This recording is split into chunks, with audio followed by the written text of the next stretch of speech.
অন্তর্বর্তীকালীন সরকারের কাছে আহ্বান জানাবো, আমরা আপনাদের কাছে যে আশা করেছিলাম এখনো পর্যন্ত আপনাদের দৃশ্যমান পদক্ষেপ আপনারা দেখতে পাইনি।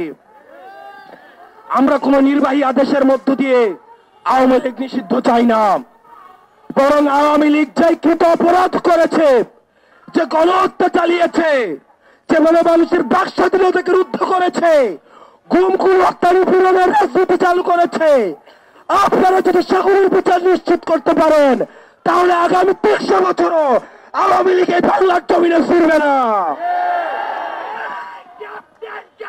কিছুদিন আগে আপনারা দেখেছেন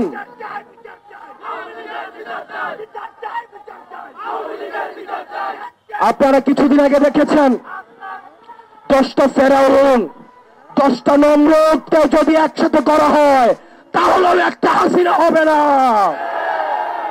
হাসিনা 10টা ফেরাউনের থেকে ভয়ঙ্কর, 10টা নমরুদের থেকে ভয়ঙ্কর। এই বাংলার মাটিতে হস্তাক্ষরুল্লাহ যতদিন পর্যন্ত আছে, এনসিপির ব্যানার যতদিন পর্যন্ত আছে, কোন আওয়ামী লীগকে এই বাংলার জমিনে পুনর্বাসিত হইতে দেওয়া হবে না।